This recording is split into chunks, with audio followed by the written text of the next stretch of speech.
8 Ways to Help Seniors Boost Their Self-Esteem. Part 1. Starting the Journey to Find Yourself. Hello old friends, it's me again. Have you ever looked in the mirror, seen yourself older than yesterday, and then asked yourself, am I still important? That question, in fact, is not unique to anyone. At an age where we have gone through so many ups and downs, sometimes the thing that makes us most troubled is not our health, but the feeling that we are no longer valued as before. I remember once sitting in a park near my house in San Diego. I met an old man named Thomas. He said, the most painful thing is not aching knees, but when your children ask for your opinion, but don't listen to you. That sentence left me speechless. Maybe you have felt the same way, forgotten in your own home. But my friend, we are not born to gradually disappear. We were born to be able to spread value, even when our hair is gray, our figure is bent. Self-esteem does not come naturally. It is something that must be nurtured, cared for, especially when age makes us doubt ourselves. In this video, I want to explore with you 8 practical, gentle, and profound ways to regain, maintain, and improve self-esteem. It doesn't need anything fancy, just a little change in habits, a little confidence in yourself, and you will see the magic. And now, let me start with the first way, taking care of your appearance, not for others, but for yourself. Have you noticed that on days when you wear a really neat outfit, even just walking around the street, you feel different? That feeling comes from no one but yourself. When we know how to love and care for our appearance, even if it's as simple as brushing our hair neatly and moisturizing our skin every morning, we are sending a message: I still matter. I deserve to be cared for. A study at Yale University shows that older adults who maintain daily personal care, from dressing well, maintaining hygiene to maintaining a pleasant scent, tend to be more confident in communication and less likely to fall into depression. The body may change, but dignity and self-image should not be abandoned. There is an old woman in Minnesota. Her name is Linda. Every morning she chooses a pink scarf to wrap around her neck, not for anyone, just because she says, I like the gentle feeling it brings. You see, the very small details are sometimes the things that nurture self-esteem in the deepest way. So, don't ignore your hair, skin, shoes, or that beautiful shirt you used to love. They are not just things, they are a reminder that I am still fully present and valuable in this world. And then, when you start to feel refreshed, let that spill over into the second way, usefulness. Do you remember the last time you helped someone, even if it was just giving directions, cooking a meal, or giving life advice?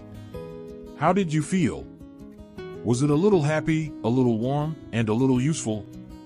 At any age, feeling valuable is the core of self-esteem.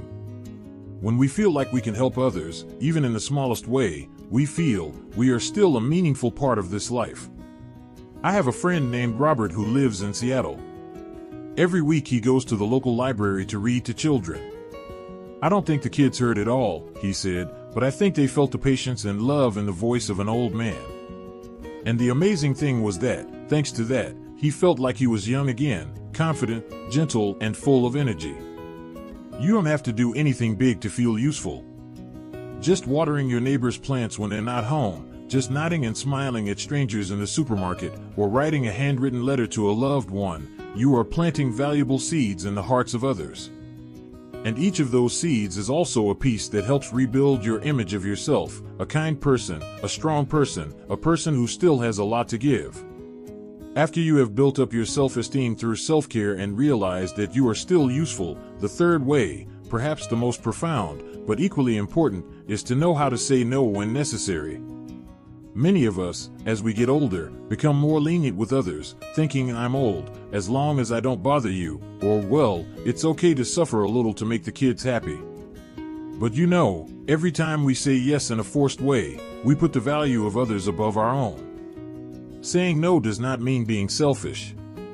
On the contrary, it is a sign of a person who knows what he needs, what he likes, and what his limits are. And the person who knows how to protect his limits is the person who is preserving his self-esteem. I once heard Mrs. Margaret, an old lady living in Austin, Texas, talk about how she refused to babysit her grandchildren every day even though her children begged her to. She said, "I love my grandchildren, but I also need time for myself. I want to go to pottery classes and yoga every week." And you know what? At first, my children were angry with me, but then they began to understand, and her steadfastness made them respect her more than ever. Self-respect does not come from pleasing everyone. It comes from having the courage to say, "I matter too, my time, my health, and my interests need to be heard." And you know, when we dare to stand up for ourselves, others not only learn how to treat us properly, but also learn a valuable lesson about respecting our elders. Dear friend, by now, you probably feel a part of the journey we are on together. Take care of your appearance, be useful, and say no. 3 ways that seem small but are a solid foundation for self-respect at this age. No need for big changes, just small but meaningful actions. You will see your heart brighter every day. And my friend, there are other ways that are no less profound, waiting for us to discover. So, please join me in the next part of this journey, where we will continue to talk about how to preserve self-esteem like preserving a spiritual garden, so that every day when we wake up, we still feel that we are worth living, lovable, and respectable as before. Part 2. Cultivate lasting values in the mind. After talking about taking care of our appearance, knowing that we are still useful, and being able to say no strongly when necessary, we realize that self-esteem does not only live on the outside, but also lies deep in the way we talk to ourselves every day. Have you ever realized that you often blame yourself? Not in a loud or grumpy way, but in a whisper in your head every time you drop something, forget someone's name, or feel slower than others. "You're really old. I'm so useless. Why are you so senile?" Those sentences, though gentle, are repeated over and over again, eroding the self-respect we try to cultivate. That's why this 4th way is so profound. Befriend yourself, with tolerance and a gentle voice. Did you know that according to psychologists at Stanford University, older people who have a habit of using positive self-talk, that is, saying gentle, encouraging words to themselves, will have a 40% higher level of happiness than the group that often criticizes themselves? It sounds simple, but it's like watering a plant every day. Gradually, self-esteem will grow green again.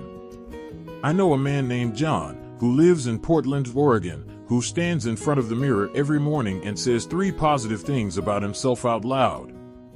"I am a good person. I have lived a meaningful life. I will do something good today." He said that at first it felt strange, but gradually, whenever someone accidentally criticized him for being slow or old, he no longer felt upset. Because he had a strong wall in his heart, the loving words he gave himself. So my friend, the next time you drop a glass or forget where you put your glasses, don't blame yourself. Just smile and say, "It's okay, I'm still me, still learning, still living, and doing the best I can."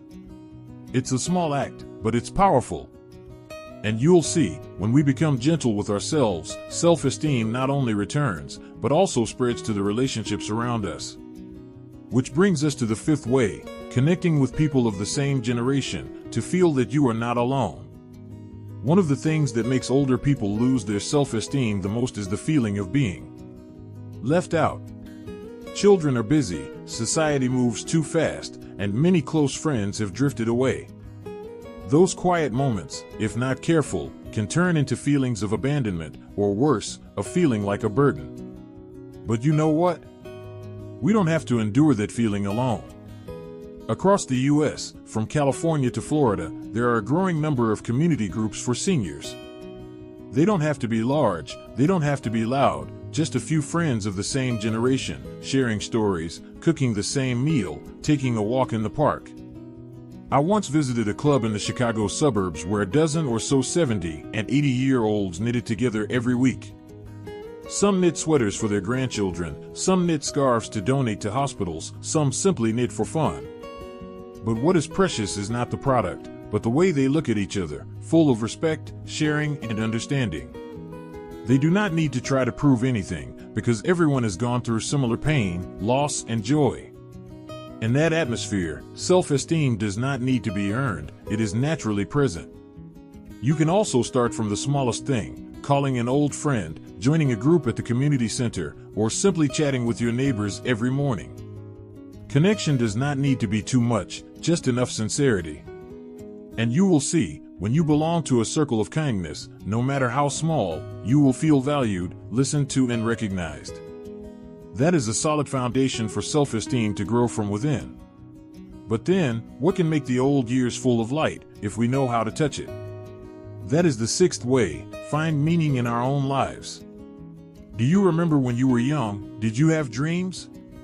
Maybe it was to travel somewhere, learn a musical instrument, write a book, grow a garden, or simply to live a simple, peaceful life with the person you love. However, over time, we gradually put those dreams in a corner to worry, sacrifice, and care for others. At some point, when we have given too much, we ourselves forget what we once wanted. But my friend, it is never too late to rekindle that fire. I have an aunt named Eleanor living in Santa Fe, New Mexico, who started learning to paint at the age of 74. She said, "I don't paint well, but I have a lot of fun. I feel like I'm 20 again every time I mix colors." And in doing so, she rekindled her own self-worth. You can try starting over, with anything that makes your heart ache when you think about it. Write a diary every day, learn a new tool, plant a vegetable garden, or even plan a small trip with a longtime friend. The meaning of life is not about what we can do, but about the feeling that every morning when we wake up, we know what we are living for. Dear friend, through the small stories just now, from positive dialogue with yourself, connecting with people of the same generation, to finding your own meaning in life, have you felt your heart gradually calm down? Maybe you have begun to feel that self-esteem is not just about being recognized by others, but also about the inner stability when we know we are living true to our hearts. And my friend, come with me to the final part of this journey. Part 3 will help you take the most confident steps on the path to preserving and brightening your own image at any age, in any situation. Part 3, live with self-respect naturally and sustainably. Do you remember the feeling when you do something with all your heart and don't wait for anyone to acknowledge it? Maybe when you're diligently cooking a delicious meal, quietly helping an old friend, or simply taking care of the small garden behind the house. At those times, you don't need anyone to clap your hands, nor do you need anyone to call your name. You just feel happy, feel peaceful. And that is the seventh way: live with self-esteem, silently, in every little thing. When we are young, we are used to measuring our self-worth through the eyes of others. Someone acknowledges, someone praises, someone supports. But the older we get, the more we understand, what others say will pass. Only what we think about ourselves is what stays the longest. Research by the U.S. National Institute on Aging shows that the elderly with the most stable self-esteem are those who know how to be satisfied with themselves and focus on the quality of their spiritual life instead of external factors. They may no longer work, have no titles, or even not have much property, but they are still confident, still see themselves as valuable. This does not come overnight. It is the result of knowing how to speak kindly to yourself every day, knowing how to take care of your emotions like taking care of a young tree. I have an old friend, Harold, who is 83 years old. He lives alone in rural Iowa, with no children or grandchildren nearby. But he tells me that every morning he makes himself a cup of coffee, puts on some soft jazz music, and writes a few lines in a small notebook. Sometimes it's a beautiful sunny day. I'm alive, and I'm grateful for that. He says that makes him feel enough. And when you're enough, you don't have to prove anything to anyone. You see? Self-respect doesn't have to be loud. It's a way to sit down with yourself, breathe evenly, and say, "I've come a long way, and I'm still a valuable person." But how do you maintain that stillness every day, when the world is still noisy, and age still pushes us into inevitable changes? The answer lies in the eighth way, and the last way on this journey: taking care of yourself like a best friend. Dear friend, we have taken care of so many people: children, husbands and wives, parents, friends. We sacrifice, we give in, we take on responsibilities. But what about ourselves? Have we ever treated ourselves like a friend who needs to be listened to, loved? Taking care of yourself is not selfish. It is a gentle statement that says, "I matter too. I deserve to be healthy, to be happy, to live fully." Taking care of yourself at this age is not just about eating well or exercising regularly, although those are very necessary. It is also about daring to rest when you are tired, daring to speak up when you are sad, daring to ask for help when you need it, and daring to say, "I want this for myself." Many older people I have met still maintain the habit of enduring, as a way to save face. But you know what? Self-respect is not about straining yourself. Self-respect is when you know you are tired, and you choose to rest. Know that you are hurt, and you give yourself time to heal. I once visited a nursing home in Texas where they had a special program called Me Day. Each week, each senior gets to choose a day to do something they enjoy, read a book all morning, paint, go to the spa, or simply do nothing. It sounds easy, but it is these days that help them feel valued by themselves and by others. You can absolutely create your own Me Day. 1 hour a day, 1 session a week, you spend doing something that softens your heart. No approval needed, no reason needed, just that you feel worthy.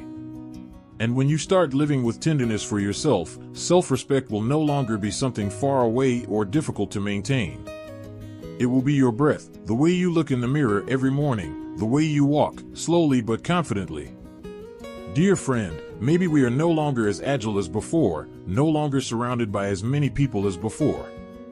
But in every breath, we are still there, still able to learn, able to love, able to live fully with all that we have experienced. Old age, if it can be called a season, is a brilliant golden autumn, quiet but profound, peaceful but splendid. And you are a beautiful part of that season. Always remember, self-esteem does not come from how much you do, but from how you see yourself, with tolerance, respect, and love. If you have come this far, I am sure that your heart is softening, like the afternoon sunlight on the porch, like the sound of birds in the morning, like your own smile when thinking about the small but meaningful things in life. Share with me, and with each other, in the comments below, what are you doing to love yourself every day? Do you have a habit, a memory, or a little thing that makes you feel precious? If you found this video touching, please hit the like button and subscribe to the channel so I can continue to accompany you on the next journey, say kind things, and remind each other we still have many beautiful things ahead. Wishing you and me a happy, healthy, and dignified life at every age.